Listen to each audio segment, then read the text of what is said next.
Petróleo, Venezuela, Brasil, México, petrosocialismo y contraataque en PSA, Petrobras y Pemex. Venezuela bajo tierra yacía el dorado negro. Casi 300.000 millones de barriles de petróleo, las reservas de crudo más grandes del mundo.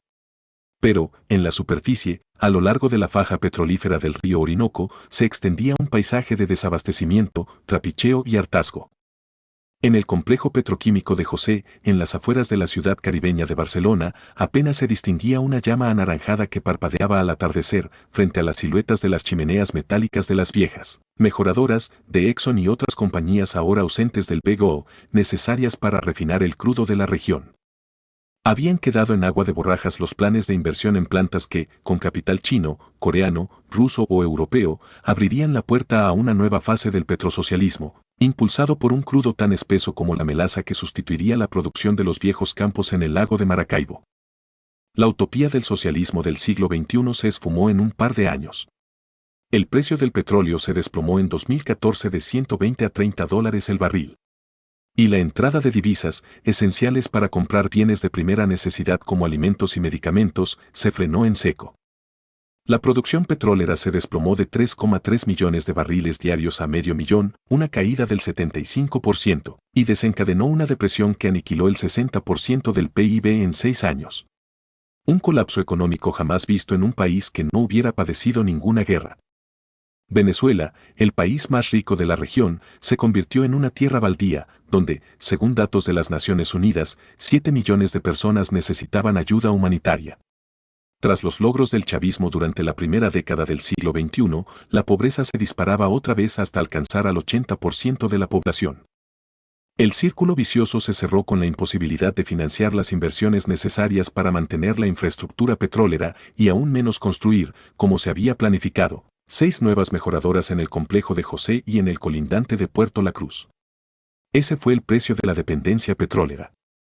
Por supuesto, Nicolás Maduro tenía gran parte de culpa al mantener el gasto público en niveles incompatibles con los nuevos precios petroleros por los suelos. Casi todo el mundo en Caracas, hasta los chavistas más leales, cuestionaba la competencia del equipo económico del gobierno. Por si fuera poco, la dirección de PSA, Petróleos de Venezuela, sociedad anónima, durante la presidencia de Raúl Ramírez, que gestionó la bonanza anterior y amasó una fortuna personal en circunstancias sumamente sospechosas, había cometido otro error. Bajo presión de China, se dio prioridad a la costosa extracción del crudo pesado del Orinoco en lugar de los viejos campos de petróleo convencional de Oriente, lo que forzó a importar cada vez más petróleo para satisfacer la demanda en un país en que las subvenciones a la gasolina permitían llenar el depósito por menos de $1. Paradójicamente, en el país del oro negro las importaciones de crudo se dispararon en 5 años de 70.000 millones de barriles al día a 250.000 millones, comprados con divisas ya escasas y forzando todavía más recortes en la adquisición de alimentos y medicamentos. En la faja del Orinoco todo era como un esperpento. Joel, el gerente de una gasolinera en Ciudad Guayana, con su estremecedor skyline de plantas siderúrgicas abandonadas, se ofreció a comprarme $. Quedamos en mi hotel, con vistas al magnífico y caudaloso río Orinoco, aunque la enorme central hidroeléctrica de Gurí, 100 kilómetros al sur, ya operaba a medio gas por falta de mantenimiento. Joe sacó 3 grandes bolsas de plástico de supermercado, que podrían contener la compra de toda una semana. Estaban llenas de billetes. Sentado en el bar del hotel, sin preocuparse demasiado por si alguien lo veía, contaba billetes con la destreza de un viejo cajero de un banco ya desaparecido. Le di 2 billetes de $20. El cambio alcanzaba aquel día a 4.000 bolívares por dólar, casi el doble que la semana anterior. Conforme la inflación se acercaba al 500.000%, en los próximos meses llegaría a 1 millón porcentual. Había recibido algunos de los nuevos billetes de 500 bolívares que guardaba en un fajo más delgado. Pero la mayor parte de los 16.000 bolívares me los dio en enormes fajos de los viejos billetes de 100. Lo más esperpéntico, sin embargo, era lo que contaba de su gasolinera. Ya convencido de migrar a Estados Unidos, había decidido meterse en el mercado ilícito de divisas porque vender gasolina no salía a cuenta. La gasolina es casi gratuita en Venezuela. A mí me paga el gobierno por venderla, pero no es suficiente para vivir. Aquel día, 1 litro de gasolina costaba 0,02 euros. La inflación se convirtió en hiperinflación, una consecuencia perversa de las múltiples tasas de cambio, Un sistema de supuestos controles creado por el gobierno para proteger el poder adquisitivo del pueblo y los negocios nacionales.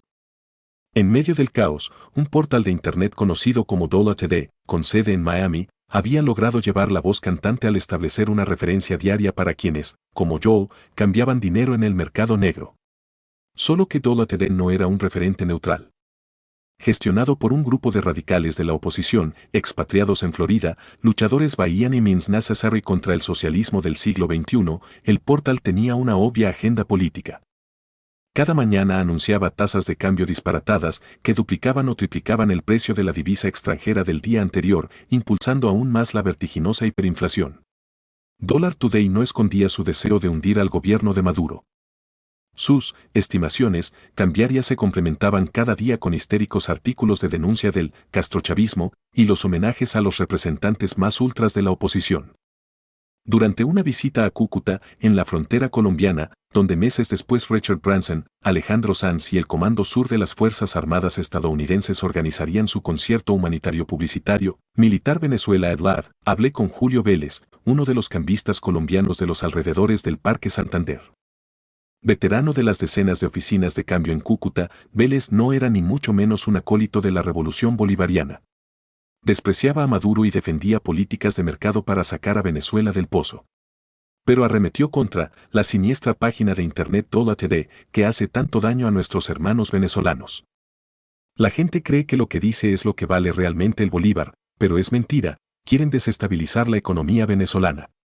Prueba de ello, como destacaba la economista venezolana Pascualina Curcio, era el hecho de que los picos de depreciación más descontrolada ocurrieron precisamente en épocas electorales. Por ejemplo, en octubre de 2012, cuando Chávez ganó sus últimas elecciones presidenciales y el bolívar se desplomó día tras día, y luego a finales de 2013, cuando Maduro se presentó por primera vez a las elecciones. En cambio, cuando la oposición ganó las elecciones a la Asamblea Nacional, en 2015, milagrosamente la depreciación se ralentizó. Fue un sabotaje, como el de los hackers que dieron el golpe de gracia a la central de Gurí para provocar los grandes apagones en la primavera de 2019, provocaron la muerte de pacientes en hospitales sin luz y desataron el caos en ciudades como Maracaibo, que se quedaron sin agua. Los brokers activistas de $TD recordaban también a los guarimberos, luchadores callejeros de la oposición, que, durante la operación humanitaria que intentó forzar la entrada en Venezuela de cantidades simbólicas de ayuda estadounidense, quemaron un camión cargado de alimentos y medicamentos con un cóctel molotov en el puente de Santander de Cúcuta y luego echaron la culpa al gobierno de Nicolás Maduro. Pero las llamas de la hiperinflación provocada por el portal financiero de Miami hicieron mucho más daño. Los billetes de bolívares perdieron su valor en cuestión de días.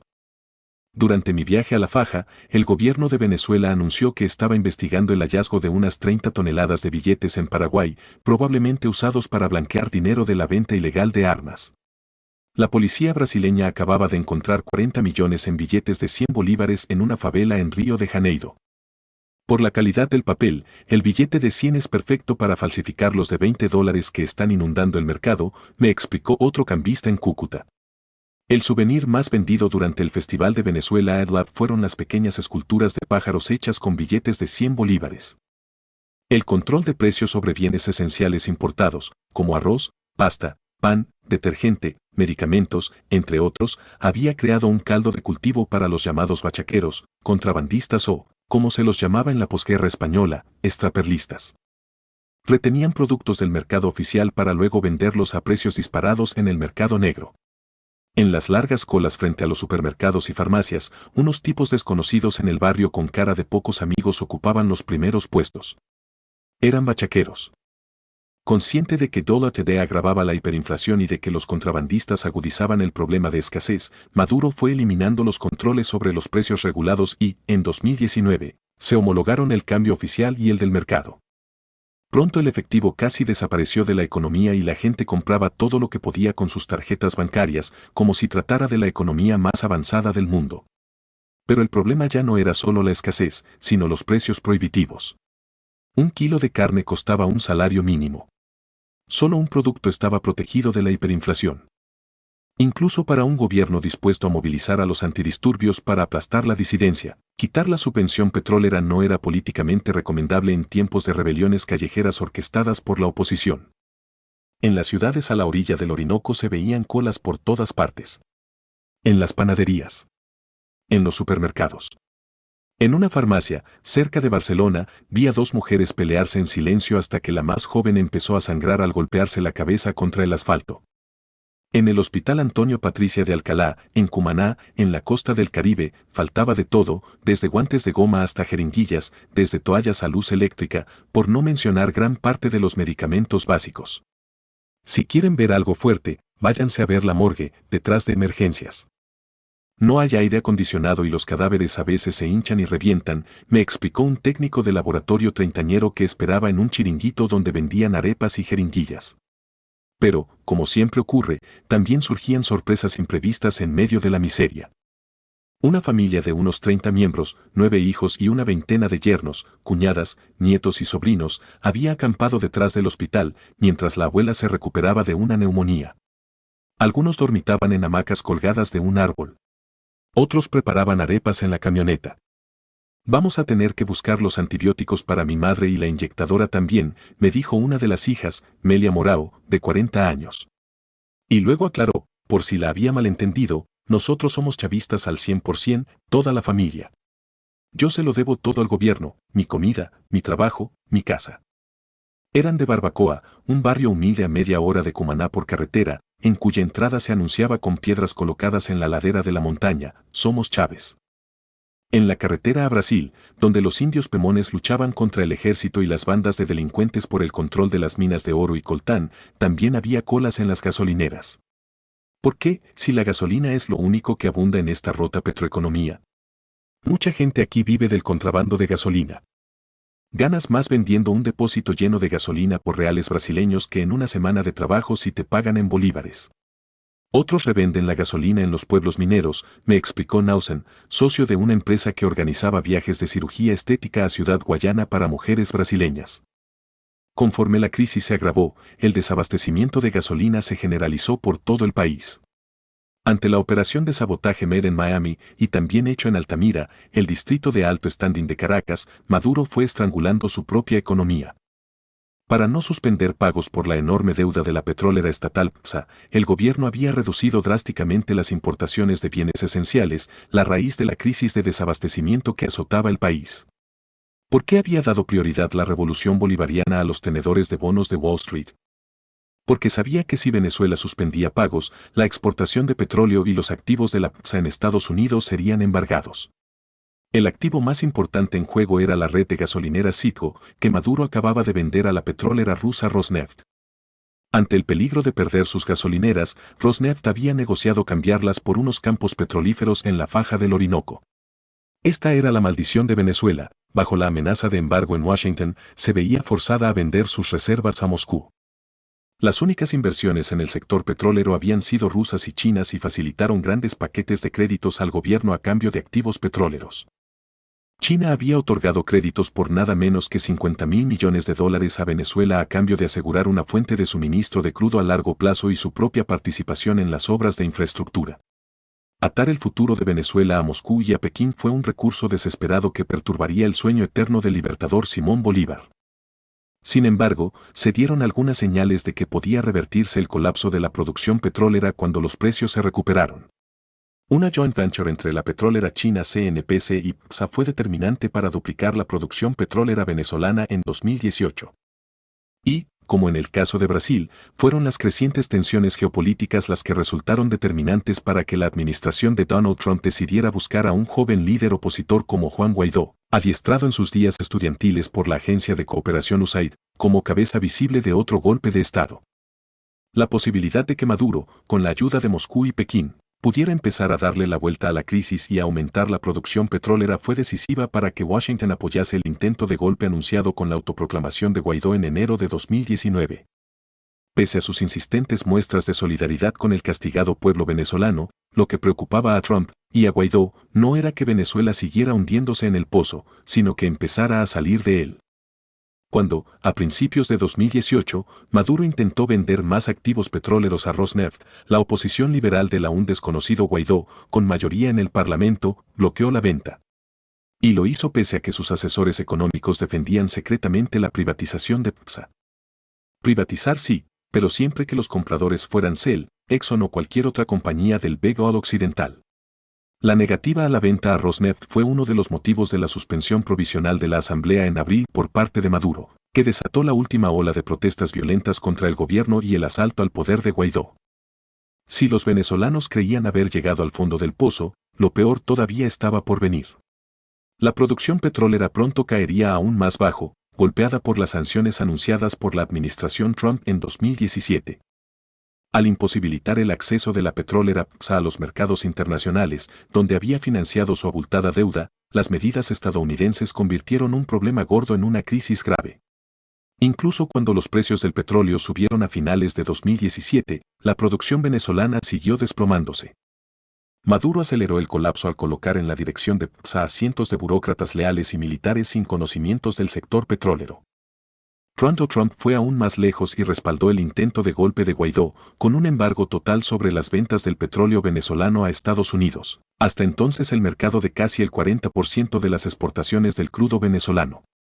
La medida provocó otro colapso de la producción petrolera, agravado ahora por los apagones.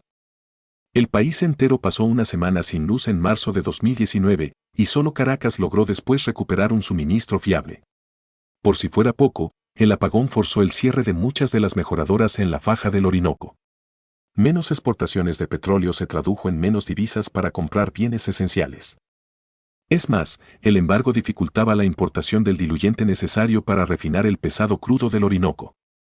Francisco Rodríguez, excelente economista venezolano afincado en Nueva York y asesor de Henry Falcón, el candidato de la oposición que participó en las elecciones presidenciales de 2018 boicoteadas por Guaidó, advirtió que extrapolando el impacto humanitario de las primeras sanciones, será muy difícil que no haya hambruna en Venezuela.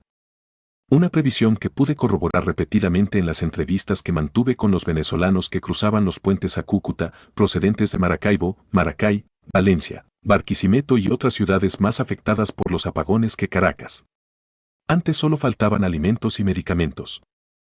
Ahora faltan también electricidad y agua, me explicó una mujer de gesto hastiado procedente de San Cristóbal de Táchira mientras hacía cola en la oficina de inmigración colombiana con su hija para unirse a los más de 4 millones de venezolanos, de un país con 30 millones de habitantes, que huían del desabastecimiento.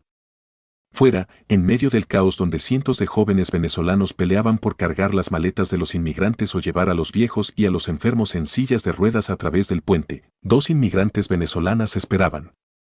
Como Fantine en Los Miserables de Víctor Hugo, iban a vender su pelo, 50 centímetros de melena, por 5.000 bolívares, poco más de $1. Incluso aquella llamarada anaranjada del gas ardiendo que se desvanecía en el aire espeso de Barcelona, una humedad tropical coagulada de vapores petroleros, delataba el esperpento de la crisis y el fracaso garrafal de la gestión de PDVSA. Estamos quemando el gas y el gas es lo que más vale, me comentó mi amigo David Parvacini durante una cena de arroz y róbalo en el restaurante Vasco Urrutia de Caracas, atestado aquel día pese al desabastecimiento de alimentos básicos y al coste de $50 por barba. Pero las reservas de gas también podrían salvar a Nicolás Maduro, añadió. Ahí estaba la clave del enfrentamiento geopolítico que se desarrollaba en Venezuela. Es por el gas, mucho más que por el petróleo. Estados Unidos quiere hacerse con el poder en Venezuela, pero Rusia no lo permitirá porque perdería su monopolio de suministro de gas a Europa. Washington y Houston tampoco dirían que no a un plan de cambio de régimen que les entregara el tesoro petrolero de la faja del Orinoco. Trump lo había dicho en una reunión confidencial, según escribió el exagente del FBI Andrew McCabe, Venezuela es el país con el que deberíamos tener una guerra, tiene mucho petróleo y está justo en nuestra puerta trasera.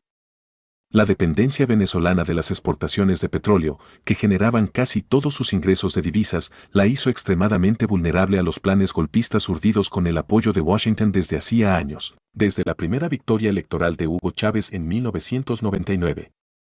Pese a ser consciente del peligro, Chávez jamás logró diversificar la economía. Como todos los gobiernos de la historia venezolana que intentaron adoptar políticas de industrialización para combatir el rentismo petrolero que tanto distorsionaba la economía, Chávez anunció estrategia tras estrategia para crear nuevas industrias agropecuarias, de manufacturas, de producción farmacéutica, etc. Pero en lugar de disminuir la dependencia de las exportaciones petroleras, el 95% del total, fue agudizándose y la cultura del rentismo, que había corrompido a las élites venezolanas desde que empezara a extraerse petróleo a principios del siglo XX, se mantuvo. El chavismo fue víctima de su propio éxito. Tras lograr subir el precio del crudo gracias a su diplomacia petrolera en la OPEP en 2000 y 2001, forzó a las multinacionales a pagar mayores royalties al Estado venezolano y garantizó que PDVSA tuviera el 60% del capital en la explotación de la faja del Orinoco. Funcionó de maravilla durante un decenio. Exxon, que había construido la primera mejoradora en la faja, se negó a pagar y se marchó por orden de su consejero delegado, Rex Tillerson, que sería con el tiempo un efímero secretario de Estado de Trump. Pero el resto, Chevron, Total, BP, se quedaron y pronto se sumaron las compañías europeas, chinas y rusas. Chávez apostaba a que los estadounidenses, sobre todo las grandes refinerías de crudo de la costa de Luisiana y Texas, necesitarían tanto el petróleo venezolano que jamás impondrían un embargo a Venezuela, pese a apoyar los sucesivos intentos de golpe. Con tal de que Venezuela no suspendiera pagos sobre su deuda, las exportaciones petroleras a Estados Unidos, un 40% del total, estaban a salvo. Pero en 2019 el entorno geopolítico había cambiado. El embargo tal vez permitiría lograr uno de los objetivos de la nueva política exterior norteamericana en América Latina, advertir a China y a Rusia de que América Latina volvía a ser una esfera de influencia estadounidense.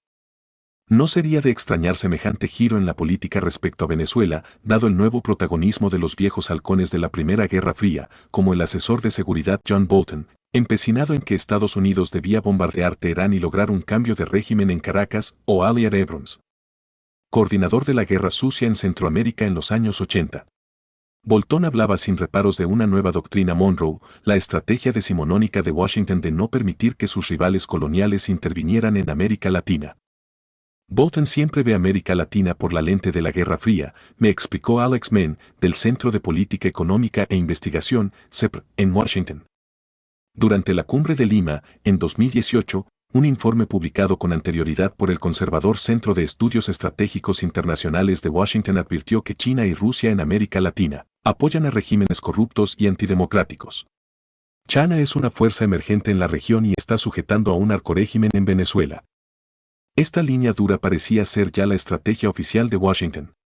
En México, que junto con Uruguay y Bolivia y los países del Caribe se había resistido a las presiones para reconocer a Guaidó, la tesis de que Venezuela era un proxy war en la confrontación de las dos potencias parecía bastante razonable.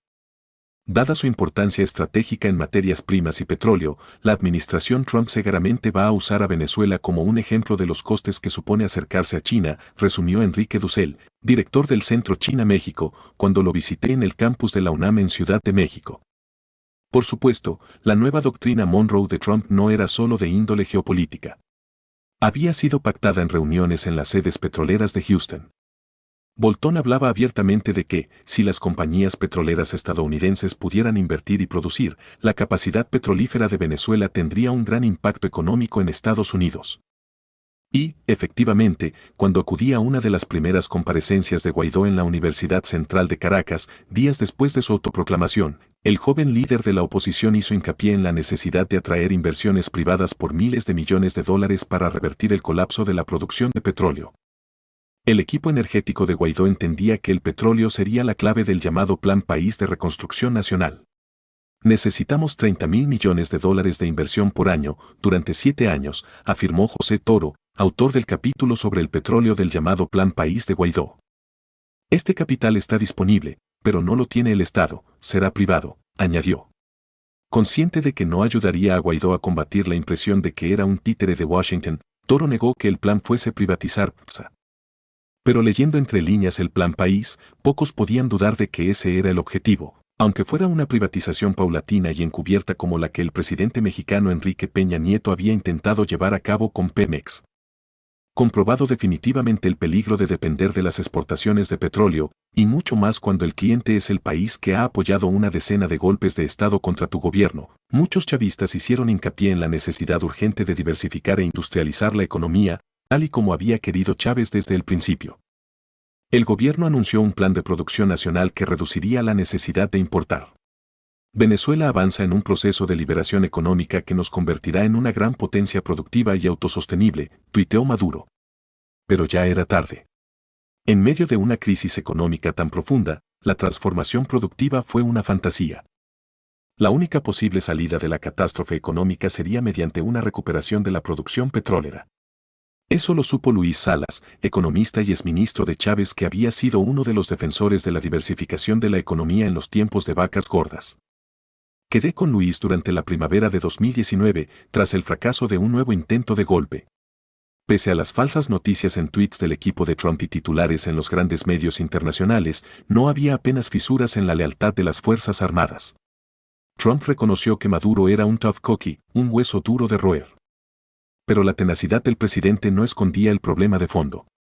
Venezuela dependía del crudo y el cerco del embargo petrolero se endurecía cada mes, así como las presiones sobre terceros países que aún compraban petróleo venezolano, como la India. Era imposible diversificar la economía para que fuera autosuficiente.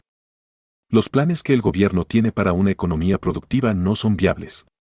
Para que las empresas del sector privado venezolano y las exportaciones no petroleras sean la punta de lanza de la recuperación, se necesitaría elevar más de 350 veces la capacidad productiva actual, explicó Salas.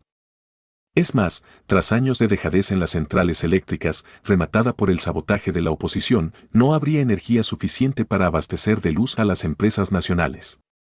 Llegamos al postrentismo petrolero, sentenció Salas. No tenemos nada tangible a medio plazo para sustituir los ingresos del petróleo. Brasil. La primera vez que me encontré con Sergio Gabrielli, habíamos quedado en una sala privada de su hotel en la estación de esquí de Davos durante la reunión anual de 2010 del Foro Económico Mundial. Cita obligada para la élite empresarial global, por la nieve alpina de Davos pululaban los consejeros delegados de cientos de compañías multinacionales y bancos de inversión de Wall Street. Los Davos Men de aquel año aún mostraban síntomas de estrés postraumático tras la gran crisis de 2008 y el colapso del modelo de globalización neoliberal. Pero Brasil, al igual que las otras grandes economías emergentes, despertaba la admiración general. Había salido sano y salvo de la tormenta. O eso parecía. Barbudo y con una mirada más cálida, menos mesiánica, que la mayoría de los participantes, Gabrielli no era un consejero delegado del montón. Encabezaba Petrobras, la petrolera del Estado brasileño, cuya espectacular rentabilidad estimulaba las glándulas salivales de los gestores de fondos de inversiones en mercados emergentes todavía más que los Strepsils en los restaurantes en la montaña del Schatzalp. Tras el descubrimiento de las reservas de petróleo presal, a 4.000 metros por debajo de la superficie del Atlántico, Petrobras, con solo la mitad de sus acciones cotizadas en bolsa, era la tercera petrolera del mundo por capitalización bursátil. Su facturación rebasaba los 300.000 millones de reales. Mucho dinero en un momento en el que el dólar valía solo $1,50. Entre los años 2009 y 2014 invirtió la misma cantidad en actividades de exploración y explotación del petróleo presal. Todo eso supuso una fuerte acumulación de deuda, pero Brasil estaba de moda en los mercados mundiales y Gabrielli había aprovechado el momento. Acababa de gestionar la emisión de bonos por un valor astronómico de $40.000 millones, financiado principalmente por el gigantesco banco público brasileño BNDES y el Banco de Desarrollo chino. También los inversores privados presentes en Davos parecían encantados y aportaron 6.500 millones. Tras la emisión, la deuda de Petrobras rebasaría los $100.000 millones. Petrobras empezaba a cumplir el sueño del icónico presidente desarrollista Getúlio Vargas, creador de la petrolera estatal en 1953, un año antes de suicidarse en circunstancias nunca esclarecidas del todo. Vargas deseaba que Petrobras fuese el paradigma de la integración vertical, una petrolera del poco a posto, del pozo de exploración al puesto de gasolina. Gabrielli tenía la misma idea. Ahora la empresa se extendía desde el pozo del crudo, presal, en alta mar, a 4.000 metros bajo la superficie del Atlántico, hasta los millones de surtidores de gasolina con el inconfundible logotipo verde de Petrobras, desde la megalópolis de Sao Paulo hasta los pueblos más remotos de la Amazonía. Se había iniciado la construcción de 2 nuevas refinerías, una en Río de Janeiro y otra en la costa del Nordeste. Grandes oleoductos y gasoductos serpenteaban a lo largo y ancho del enorme país. Incluso se había empezado a invertir en renovables, en biocombustibles, la mayoría de coches brasileños repostaba con una mezcla de gasolina y etanol, y también en fertilizantes para ayudar a la otra pata de la economía brasileña de las materias primas, el agronegocio. La empresa daba empleo a casi 150.000 personas. Es más, las normas de contenido nacional para los pedidos billonarios de Petrobras, bien fueran las nuevas refinerías o bien las plataformas que se construían en Río de Janeiro, servían como una política industrial. la locomotora estatal de la nueva heterodoxia económica de la izquierda latinoamericana. Ayudaría a las empresas nacionales de ingeniería e infraestructuras a competir pese a la sobrevaloración de la tasa de cambio. Damos preferencia a empresas de tecnología brasileñas para evitar el problema del mal holandés, me explicó Gabrieli, que veía el futuro con optimismo y seguridad. Vaticinó un crecimiento anual medio para la economía brasileña del 4% hasta el 2020 y describió un círculo virtuoso en el cual Petrobras, centrada en suministrar energía al mercado brasileño, en lugar de exportar el crudo, satisfaría una demanda interna que seguiría creciendo gracias a los programas antipobreza, el crédito subvencionado y las subidas del salario mínimo legisladas por los gobiernos de Lula. 2 millones de hogares de gente pobre van a ser conectados a la red eléctrica. Eso creará demanda de 1 millón de televisores y refrigeradores, lo que generará más demanda energética para nosotros. Me aseguraba entonces en una cumbre en la que el modelo Davos de globalización neoliberal parecía estar en retirada, mientras que la marea roja de la izquierda latinoamericana entraba con fuerza. Andando por los pasillos de Davos con Gabrieli y su equipo, noté las miradas de admiración, de envidia tal vez, de los Davos Men. No dejaba de ser curioso porque Sergio era un viejo militante del Partido de los Trabajadores, un estrecho aliado de Lula durante la larga marcha del PT hacia el poder. Aunque él en esa cumbre no quiso hablar de la izquierda brasileña. Fue aquel momento en el que Lula parecía demostrar que era posible dar con una mano a la favela y con la otra al fondo de inversión especializado en mercados emergentes. Los ingenieros de Petrobras se consideraban ya los líderes mundiales en exploración en aguas profundas. Habían descubierto el petróleo presal, mientras que, durante años, las multinacionales extranjeras no habían logrado encontrar ni una gota de oro negro debajo de la capa de sal a 2.000 metros de la superficie del mar, cuyo grosor añadía otros 2.000 metros al reto de la explotación. Las plataformas flotantes de Petrobras, algunas con estructuras de hasta 10 plantas, fueron equipadas con sistemas de GPS para mantener vertical el taladro de 5 kilómetros. En lugar de un ancla convencional, Petrobras había innovado un sistema de torpedos empalmados a una cuerda de poliéster para amarrar la plataforma con mayor flexibilidad.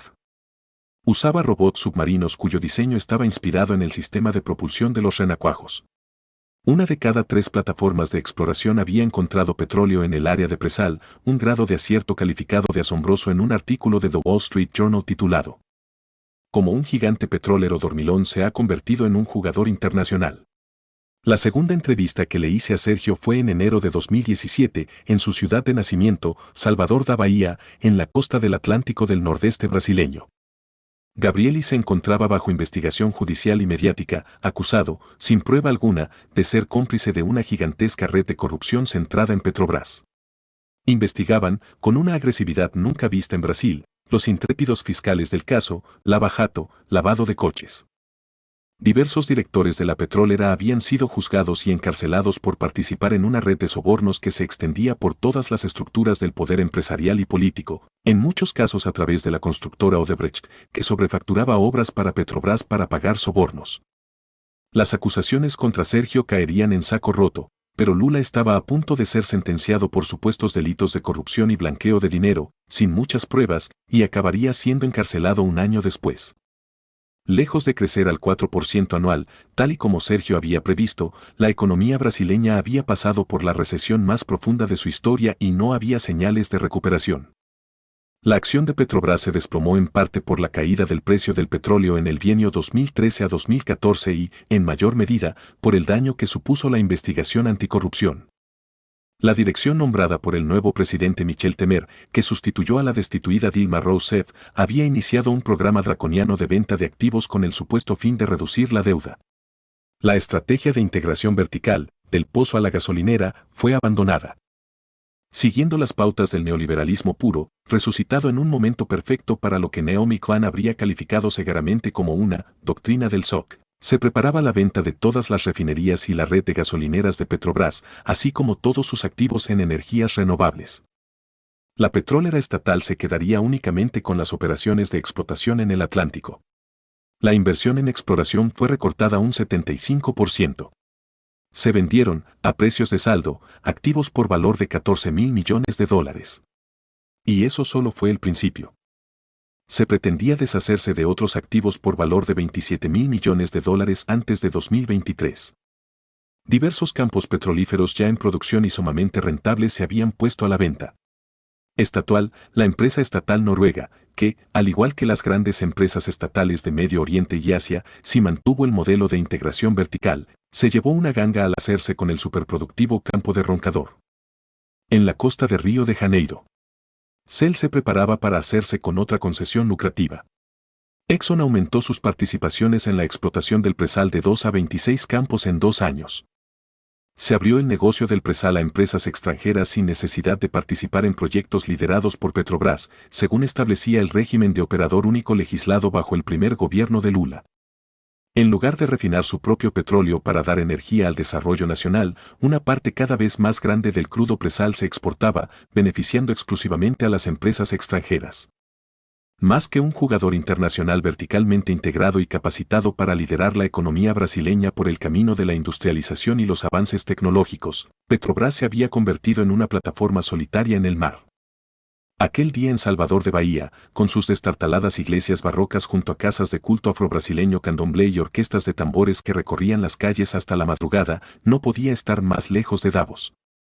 Comíamos una moqueca de ese delicioso pescado del nordeste brasileño que logra aunar sabores portugueses y africanos.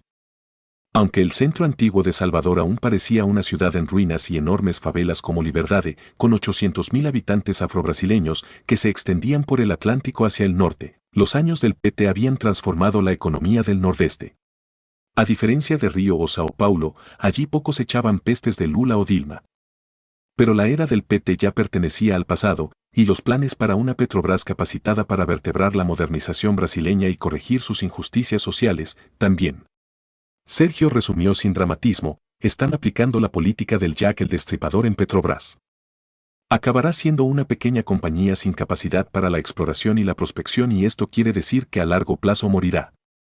Le pregunté si consideraba que había muerto el modelo de la izquierda dominante durante un decenio en América Latina desde Brasilia a La Paz y Quito, pasando por Caracas. Sí. Creo que se acabó. Y no creo que sea casualidad. No estoy paranoico, pero me parece que Estados Unidos y la CIA están involucrados en todo esto, dijo entre bocados de moqueca. Planteó que Washington había orquestado la caída del precio del petróleo para destruir Venezuela y Rusia. Tras perder influencia en América Latina, Obama habría elaborado una estrategia para recuperarla mediante cambios de régimen que pronto se convertiría en la nueva doctrina Monroe de Trump. La fuerte expansión del fracking y la producción de petróleo no convencional en Estados Unidos había disparado la oferta mundial y desencadenado aquella caída del precio del petróleo. La investigación, Lava Jato, por su parte, tenía objetivos políticos y había sido concebida con el apoyo de Estados Unidos. La destitución de Dilma, también. No deja de ser curioso que los golpes de Estado en Paraguay, Honduras y Brasil ocurriesen con la misma embajadora estadounidense, dijo Gabrieli. No era exactamente lo que uno esperaba oír de un consejero delegado invitado en 2 ocasiones al Foro Económico Mundial de Davos. La tesis de Gabrieli me pareció entonces una paranoica teoría de la conspiración, el recurso desesperado de un hombre de izquierdas que había presenciado en poco más de 2 años el colapso vertiginoso de todo aquello en lo que creía. Doctorado en Ciencias Económicas por la Universidad de Boston e investigador de la London School of Economics, con un inglés perfecto, Sergio no era de los que se dejaba llevar por los delirios conspiratorios que recorrían las redes sociales brasileñas. Pero la idea de que el fin de Petrobras hubiera sido urdido en alguna reunión secreta en la Embajada de Estados Unidos parecía un poco exagerada. Tal vez, al igual que yo, Sergio había releído a Galeano, aquella descripción del papel de la Hannah Manning, U.S. Steel y la Operación Brother Sam en el golpe de 1964, y, en un ataque de angustia, había extrapolado demasiado para explicar lo que ocurría medio siglo después. En la primera entrevista de 2010, Sergio había infravalorado el peligro de contagio de la crisis de los países ricos en los países en vías de desarrollo que dependían de la exportación de materias primas, entre ellos Brasil. Es más, el gobierno de Dilma había cometido una suerte de harakiri al fichar al Chicago a Joaquín Levy como ministro de Hacienda y dar luz verde a un desastroso programa de austeridad que diezmó la inversión pública, justo cuando la economía más la necesitaba. Y, como el lector recordará de la historia del hierro, la élite brasileña siempre había estado perfectamente capacitada para organizar sus propios golpes de Estado sin la ayuda de nadie. El Partido de los Trabajadores había empezado a molestar a las clases medias que, temiendo por sus privilegios históricos, se pusieron la camiseta de la selección de fútbol brasileña y se lanzaron a la calle en enormes manifestaciones. Sin embargo, conforme pasaron los años y la debacle de la izquierda latinoamericana se hizo cada vez más evidente, fue cobrando más credibilidad la tesis de Sergio sobre una operación Made in USA. O cuando menos, apoyada por Washington, con el fin de acabar con el PT, abrir el sector petrolero al capital global y cumplir así con las expectativas de aquellos consejeros delegados petroleros más habituados a las cumbres de Davos que Gabrieli. El primer motivo para pensarlo era que el destripamiento de Petrobras no tenía mucha lógica desde el punto de vista de la propia solvencia de la petrolera a largo plazo ni de la economía nacional. Solo parecía explicable si el objetivo era beneficiar a las multinacionales extranjeras y, sobre todo, a los 7 gigantes de la BGO, desde la BP, ExxonMobil y Chevron, hasta Shell, Conoco y Total. A fin de cuentas, en 2018 Petrobras registraba el margen de beneficios brutos más elevado del mundo, exceptuando la Statoil noruega. No era casualidad que lo primero que llamara la atención de los visitantes a los Juegos Olímpicos de 2016 al aterrizar en el aeropuerto Galeão de Río no fueran las fotos de los surfistas en Ipanema, sino las enormes vallas publicitarias de Total. La venta de 8 de las 13 refinerías de la petrolera, así como la privatización de la red de gasolineras, lejos de ayudar a Petrobras a salir de la crisis, mermaron drásticamente su capacidad para compensar las caídas del precio del crudo. Felipe Coutinho, presidente de la Asociación de Ingenieros de Petrobras en Río, me mostró un gráfico demoledor que exhibía de forma nítida el desastre que supondría la política de Jack el Destripador. Los ingresos por refinería y marketing subieron en 2015, compensando la caída del precio del petróleo para las actividades de producción. El modelo de integración vertical, poco a poco, había sido un elemento clave de la seguridad energética de Brasil en tiempos de recursos menguantes y precios volátiles. Servía para que Petrobras protegiese sus ingresos cualquiera que fuera el precio del petróleo o la tasa de cambio, dijo Felipe. Gracias a su estructura vertical, Petrobras sacaba muy buenos resultados con independencia del precio del petróleo, y ya no será así. Por si fuera poco, la privatización de las refinerías y las otras divisiones de Petrobras supondría perder ingresos billonarios en el futuro. Coutinho calculaba que se perderían $2.800 millones al año, lo que pronto anularía los ingresos estatales por la venta de activos tan valiosos. La deuda de Petrobras habría bajado sin necesidad de vender todo esto. Petrobras es una empresa altamente rentable, explicó Coutinho. Y remató, tienes que entender que se han invertido la causa y el efecto. No se ha privatizado para reducir la deuda, sino que se ha inventado una crisis de endeudamiento para justificar la privatización de Petrobras. Una vez en la presidencia, Jair Bolsonaro, olvidando el petronacionalismo que había defendido en el pasado, nombró como nuevo consejero delegado de la petrolera a Roberto Castello Branco. En su primera entrevista con la prensa brasileña, Castello Branco reconocía que «mi sueño es privatizar Petrobras». Había otros motivos para pensar que Estados Unidos podía estar interesado en un cambio de régimen en Brasil, y no solo en Venezuela, con el fin de liberar los activos petroleros y dar entrada a las multinacionales del BGO de Houston. WikiLeaks había filtrado, en verano de 2009, un comunicado del consulado estadounidense en Brasilia al Departamento de Estado en Washington titulado ¿Puede la industria petrolera derrotar a la ley Presal? Comunicó el descontento de los ejecutivos de Chevron, de Exxon y de otras petroleras multinacionales por la ley que Lula había aprobado dando protagonismo a Petrobras en la explotación del crudo Presal. Patricia Pradal, ejecutiva de Chevron en Brasil, se quejó de que aquella ley de Lula, que favorecía a Petrobras con el estatus de operador único, excluiría a todas las empresas occidentales del mercado y daría ventaja a la China Sinopec. Los chinos pueden hacer ofertas mejores que nadie, explicó. ¿Por qué? Porque las empresas chinas, a diferencia de Chevron, no buscaban beneficios. Con tal de no tener pérdidas, será atractivo para ellos. Solo quieren el petróleo. Al igual que en el caso venezolano, todo indicaba que Washington ya consideraba que la izquierda en Brasil favorecía a su gran rival geopolítico. Hacía falta pararle los pies. Apenas destituida Rousseff, el nuevo gobierno eliminó esta norma que daba preferencia para Petrobras. Se trata de una disputa geopolítica internacional por el acceso a los recursos energéticos. China depende del petróleo importado y Estados Unidos pretende bloquear su acceso. Creo que se ha instrumentalizado la lucha contra la corrupción con ese fin, resumió Felipe. La incorporación del superjuez Sergio Moro al nuevo gobierno de Bolsonaro, un estrecho aliado de Donald Trump, respaldaba la sensación de que detrás de la operación Lava Jato se escondía una agenda política apoyada por Washington. Nadie podía negar la envergadura de la trama de corrupción en Petrobras. pero que solo el Partido de los Trabajadores pagase el precio por una cultura clientelar arraigada en los sobornos y la financiación ilegal endémicos en Brasil durante décadas o siglos llama bastante la atención. Los controvertidos métodos de colaboración premiada, utilizados por los jueces, que ofrecían penas reducidas y hasta dinero a los acusados si estos implicaban a otros, agudizaba la sensación de que la investigación fue selectiva y tenía objetivos políticos.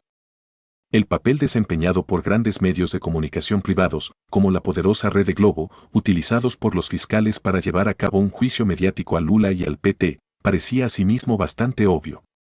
Las filtraciones de conversaciones entre Moro y sus fiscales, publicadas por The Intercept, confirmaron pronto estas sospechas. En fin, que la consecuencia de Lava Jato fuera la llegada al poder de dos presidentes, Temer y Bolsonaro, que adoptaron programas radicales de privatización centrados en la joya de la corona petrolera, justo lo que pedían las multinacionales del Big Oil y el Departamento de Estado norteamericano. Parece mucho más que un accidente de la historia. En una visita a Curitiba, el centro neurálgico de la investigación, Lava Jato, y donde Lula estaba encarcelado, encontré a otros conocedores de la historia de Petrobras que calificaban lo ocurrido en Brasil como un golpe de Estado diseñado para entregar la petrolera a los Davos Men.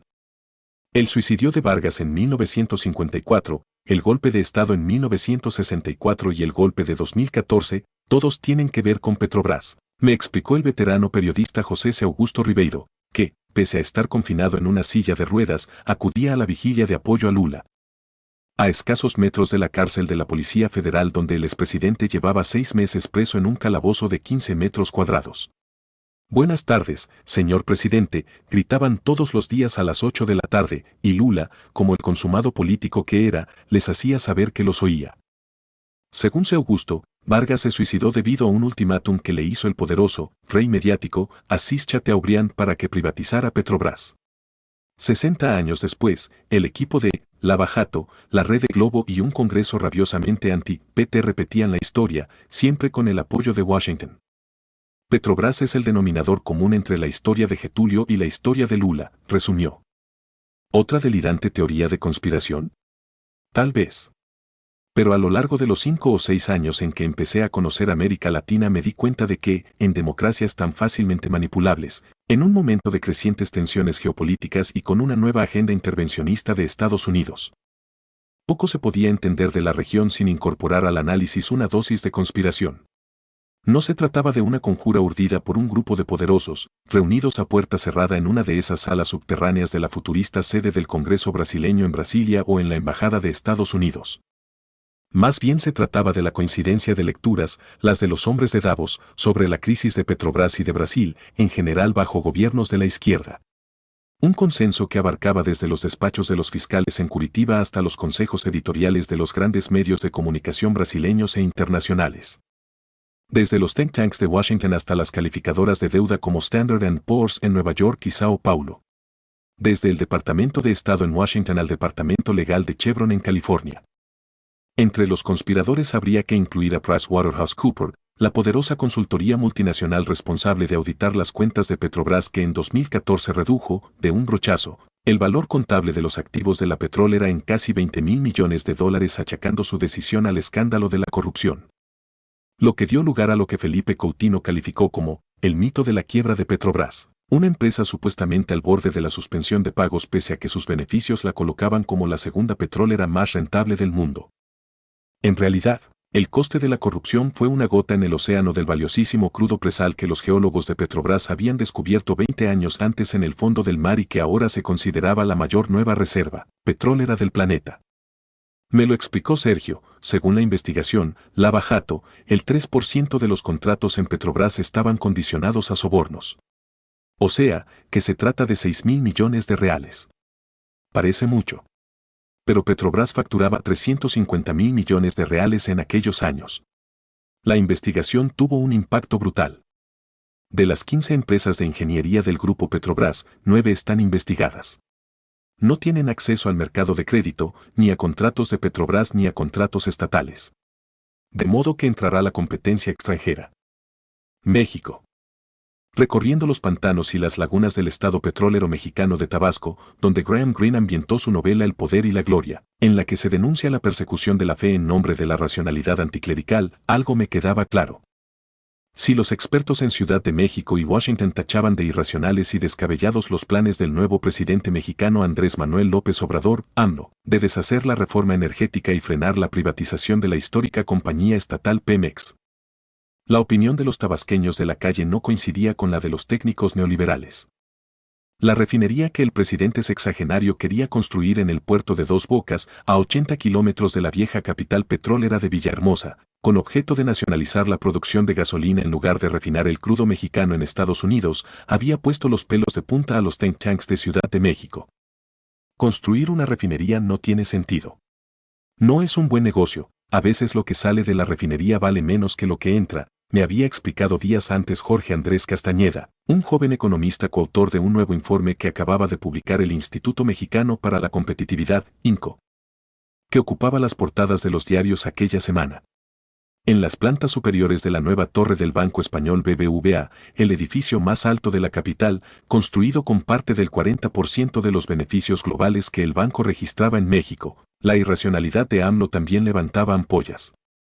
El nuevo presidente parecía empeñado en abandonar el proyecto de liberalización energética de su antecesor Enrique Peña Nieto, el Young Global Leader elogiado en los foros de Davos por su valiente plan de modernización de la economía mexicana.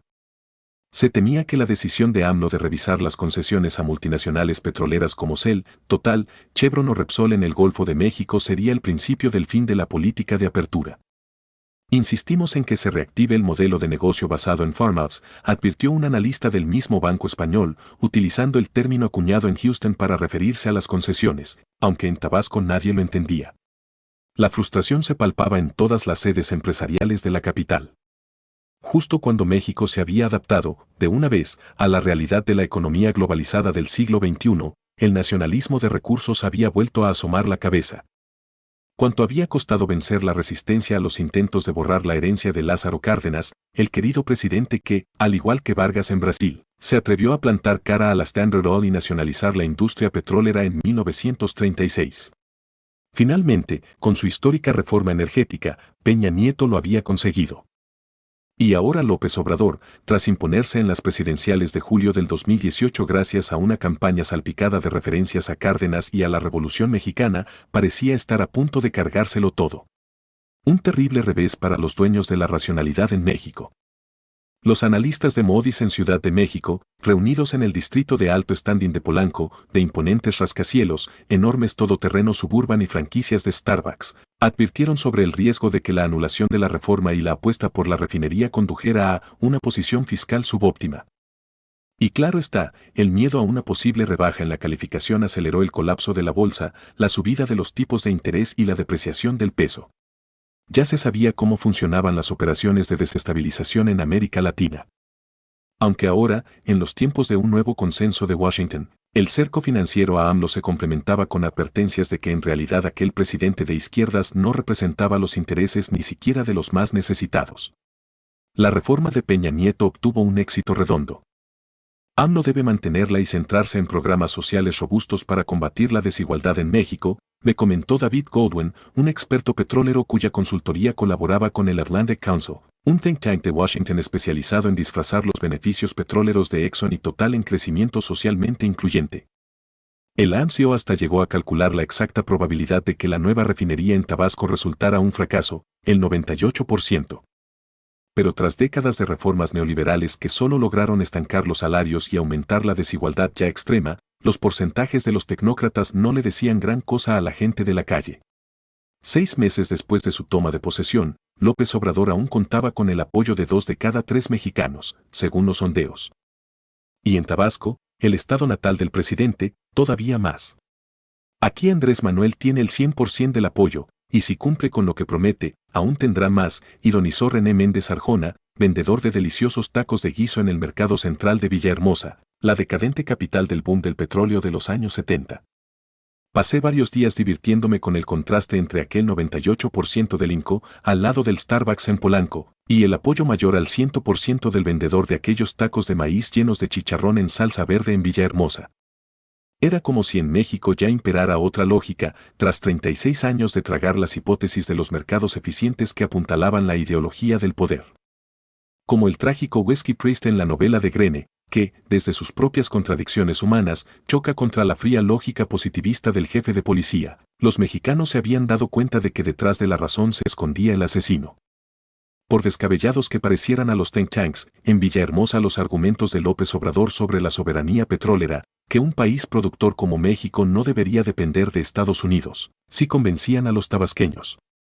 Quizá tuviera algo que ver con los recuerdos de la ocupación estadounidense del estado vecino de Veracruz en 1917, también petrolero, o la llegada constante al Golfo, en aquellos años de la gunboat diplomacy, de los buques de guerra estadounidenses, británicos y algún que otro español. La independencia energética que AMLO buscaba, por mucho que horrorizase a los analistas financieros, tenía una lógica clara, al igual que la tenía para Petrobras. Y, al igual que en Brasil, el destripamiento de Pemex tras la reforma energética de Peña Nieto se convertiría en una amenaza para la seguridad energética mexicana. Todo ello sintonizaba con el instinto popular de que lo que era sensato para los expertos de Moody's, el BBVA o el Atlantic Council probablemente no fuera sensato para el mexicano de la calle. Si fuera tan mala idea, ¿por qué hay tantas refinerías en Estados Unidos?, se preguntó René Méndez Arjona con la lógica inapelable del taquero. Luis Guillermo Luigi Pérez, un viejo amigo de AMLO que cortaba el bacalao en el partido Morena en Tabasco, me explicó el cambio de modelo ya en marcha. Lo que no tiene sentido es lo que hemos hecho hasta ahora con el petróleo. En estos momentos, el petróleo se lava, se desaliniza, lo meten en un barco y se lo llevan a Estados Unidos para refinarlo en Texas. De aquí sale el 60% del gas y del crudo del país, pero mira la pobreza que hay, explicó Luigi, cuya cara de boxeador jubilado habría puesto los pelos de punta en Polanco. Andrés Manuel dice, no.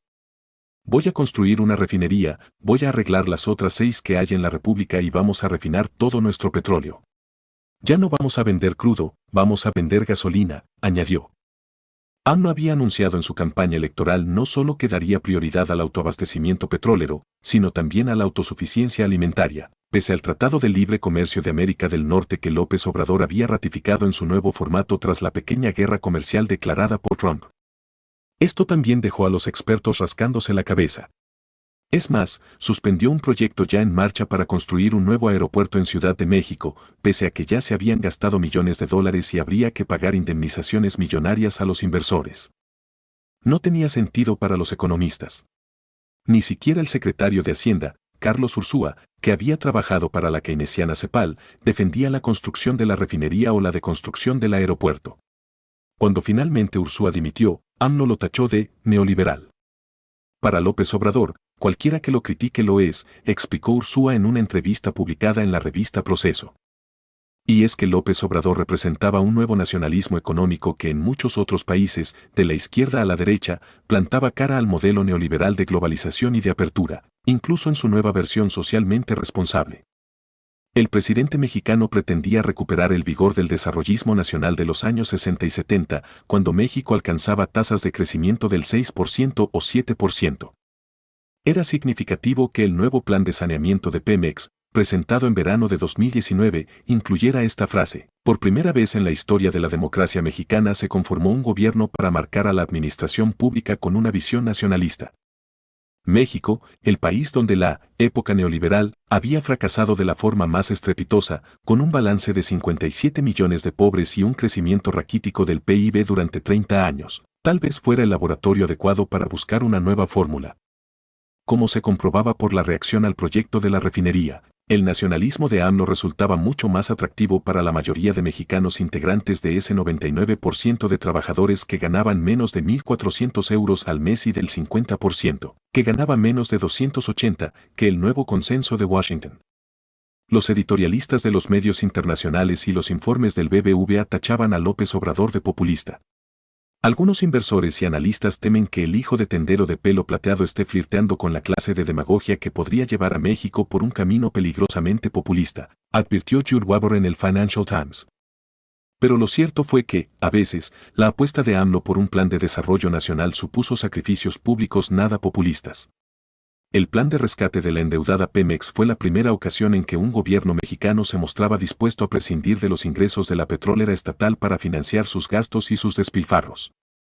López Obrador se comprometía a reducir en casi 6.000 millones de euros las transferencias de la petrolera al Estado. Con esta reducción de la carga fiscal a la petrolera se pretendía dar margen para que Pemex obtuviera capital para invertir y explorar en 22 nuevos campos petrolíferos. Era una ruptura importante con el pasado. Pemex había transferido nada menos que 29 billones de pesos, 1,3 billones de euros, a un Estado mexicano despilfarrador y corrupto durante las 3 décadas que López Obrador calificaba como la era neoliberal. Mientras Peña Nieto explicaba que la inviabilidad de Pemex haría necesario el desmantelamiento del monopolio estatal, el gobierno de López Obrador ya no le sacaba millones a la petrolera para financiar otros proyectos faraónicos como el megaaeropuerto de Ciudad de México. Pemex había proporcionado entre el 30% y el 44% de los ingresos del Estado durante los sexenios de Felipe Calderón y Enrique Peña Nieto. Esto coincidió con una desinversión desastrosa en actividades de exploración. La producción petrolera cayó un 50% entre 2010 y 2019, hasta solo 1,8 millones de barriles al día. Mientras, la deuda de Pemex se había duplicado hasta los 2.000 millones de pesos, 100 millones de euros. AMLO anunció el fin del abuso fiscal cometido a Pemex. Pero como todo lo que anunciaba el nuevo presidente, el plan de rescate fue vilipendiado en los departamentos de análisis bancarios y en las agencias de calificación. Existía, en efecto, un elemento de populismo al viejo estilo en el plan petrolero. Tabasco no dejaba de ser la tierra de AMLO, desde donde encargaba el envío a la residencia presidencial, en el centro histórico de Ciudad de México, de las deliciosas butifarras hechas en el pueblo de Jalpa de Méndez. AMLO poseía un rancho en la frontera entre Tabasco y Chiapas al que había puesto el nombre de La Chingada. Uno de sus principales compromisos electorales fue fomentar el desarrollo en el pobre sureste mexicano mediante obras como el Tren Maya, un ferrocarril que correría desde las playas de Cancún al interior pobre de Chiapas, y el Corredor Transístmico, una carretera que conectaría el Pacífico y el Golfo para competir con el Canal de Panamá. Asimismo, se preveía que la construcción de la refinería generaría 30.000 puestos de trabajo directos e indirectos, vitales en Villahermosa. Una ciudad que había perdido miles de empleos con el drástico declive de la producción petrolera desde 2004. Cuando visité Tepetitán, el pueblo remoto en el que nació López, se palpaba la ilusión de que AMLO pudiera con todo, aunque el cáustico sentido del humor mexicano no permitía un culto a la personalidad. A ver si nos trae más pescado, dijo sonriente un pescador que esperaba delante del viejo colmado de los abuelos de López, ahora una ruina en la orilla del caudaloso y superexplotado río Tulija. Enfrente, sobre la fachada de un edificio, un mural naif con el retrato del nuevo presidente rezaba: "Soy peje pero nunca lagarto", en referencia al pez que dio el mote por el que todos conocen cariñosamente a López Obrador, el peje. Por irracional que fuera su programa desde la óptica de los expertos, López Obrador tenía buenos antecedentes en los pueblos campesinos que sobrevivían a duras penas en los pantanos al sur de Villahermosa. Yo recuerdo ver al peje cuando la policía le rompió la cabeza, me explicó José Manuel Reyes, de 36 años, en Huatacalca, una comunidad de campesinos de la etnia chontal, un subgrupo de los mayas, el primer pueblo indígena con el que Hernán Cortés se encontró al llegar a estas tierras hace 500 años. Reyes se refería a la protesta contra Pemex de 1989, en la que el joven López Obrador participó. En aquellos años llegó Pemex con grandes camiones y empezó a sacar el petróleo, pero el pueblo lo tenían olvidado. Íbamos en burro y en caballo, siguió Reyes mientras regaba la calle frente a su pescadería para bajar el polvo. Unos años antes de aquella batalla con la policía, tras ser nombrado director del Instituto Indigenista de Tabasco, López Obrador se instaló con su mujer y su hijo en la zona más pantanosa de Huatacalca, infestada de mosquitos y malaria. Coordinó la construcción de montículos de barro extraído de las lagunas para ampliar la superficie de cultivos. La inspiración eran las chinampas de los aztecas en los lagos de Xochimilco. En estos pueblos de Tabasco, la carta que AMLO acababa de enviar al rey Felipe VI de España en la que pedía al monarca que se disculpara por la conquista y saqueo de México, no provocó quejas ni lamentos ni vergüenza alguna, como si ocurrió en Madrid y en Polanco, sino risas. Sin embargo, se me ocurrió que, tachado de loco, tosudo e intransigente, tal vez AMLO tenía algo en común con los conquistadores. Para respaldar la comparación, decidí citar en mi reportaje lo que Galeano escribió en Memoria del Fuego sobre la llegada de Cortés: 11 naves están ardiendo y arden, ya no habrá regreso, ni más vida de la que nazca desde ahora. La frase podría ilustrar el plan de AMLO de poner fin a la era neoliberal, sin vuelta atrás posible, aunque se desconociera qué vendría luego. Pero Luigi me advirtió de que la frase no valdría para un reportaje sobre Tabasco. Cortés había ordenado quemar las naves en Veracruz, meses después de su llegada a la desembocadura del río Grijalva, en marzo de 1519. Nosotros presumimos de que México comenzó aquí en Tabasco, porque en el río Grijalva tuvo lugar la primera batalla naval en México, me explicó Luigi con orgullo. Empezó a reconstruir los sucesos en tiempo presente, igual que Galeano, Cortés y los españoles desembarcan en el punto de las palmeras del río Grijalva. Descienden el río en los bergantines y comienza la batalla. 700 españoles y 40.000 indígenas. Dura una semana y luego los españoles regresan a las carabelas, mientras que los chontales se preparan para una guerra de guerrillas en los manglares. Pese a sus espadas de acero y los arcabuces, los españoles solo vencen cuando regresan montados a caballo y los chontales piensan que caballo y hombre son uno solo y se imaginan que los españoles son dioses, contó Luigi. Otra prueba de que la racionalidad no sirve para ganar las batallas.